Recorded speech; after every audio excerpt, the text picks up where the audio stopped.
Guntur corporation council సమావేశంలో రభస చోటు చేసుకుంది. ప్రభుత్వ అధికారులు కౌన్సిల్ సమావేశం జరపకుండా ఇష్టారాజ్యం వ్యవహరిస్తున్నారని కార్పొరేటర్స్ ఆగ్రహం వ్యక్తం చేశారు. కౌన్సిల్ సమావేశం నిర్వహించడంలో జాప్యం చేయడానికి కారణమేంటని అధికారులు నిలదీశారు. కౌన్సిల్ సమావేశం నిర్వహించాలని అధికారులకు సూచించినా ఖాతరు చేయలేదని మేయర్ మనోహర్ సభ్యులకు చెప్పారు.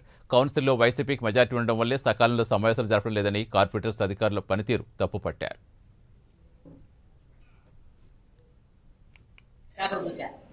ఇది 100 కౌన్సిల్ ప్రియాంబుల్స్ అని గవర్నమెంట్ అధికారులు పెట్టిన ప్రియాంబుల్స్ వచ్చాయి.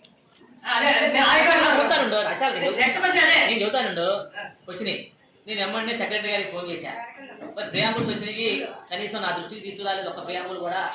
మీరు గబగబా ప్రియాంబుల్స్ అని చెప్పేసి వితౌట్ మై నోటీస్ నా పేరుతో ఎట్ట మీరు పత్రికా ప్రకటన ఇచ్చారండి అని చెప్పి సెక్రటరీ గారు అడిగితే వారి సమాధానం లేదు. ప్రతి 45 రోజులు సెక్రటరీ గారు నోట్ చేసుకో, లేకపోతే నువ్వు ఆ ఉద్యోగం నుంచి దయచేసి నేను సెక్రటరీ జాబ్ చేయలేను, నేను తప్పకుండా అని చెప్పి కమిషనర్ గారికి లేదా కౌన్సిల్కి చెప్పి తప్పుకోవడం అనేది ఉత్తమమైన పని.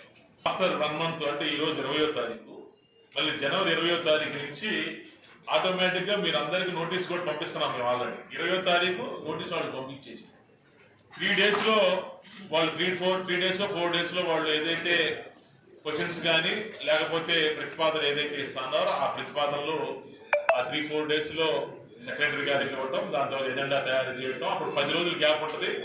ఈ 10 రోజుల్లో అధికారులు ఏదన్నా సమాధానాలు ప్రిపేర్ చేసుకోవాలన్నా ఏదైనా వర్క్ చేయాలన్నా కూడా ఆ 10 రోజులు సమయం ఉంటుంది. కాబట్టి తప్పకుండా 45 రోజులు దాటకుండా కౌన్సిల్ సమావేశం నిర్వహించవలసి చెప్పి అధికారులను ఈ సభా వేదిక ద్వారా ఆదేశాలు జారీ చేయడం కూడా జరుగుతాం. పేపర్ చూసా 100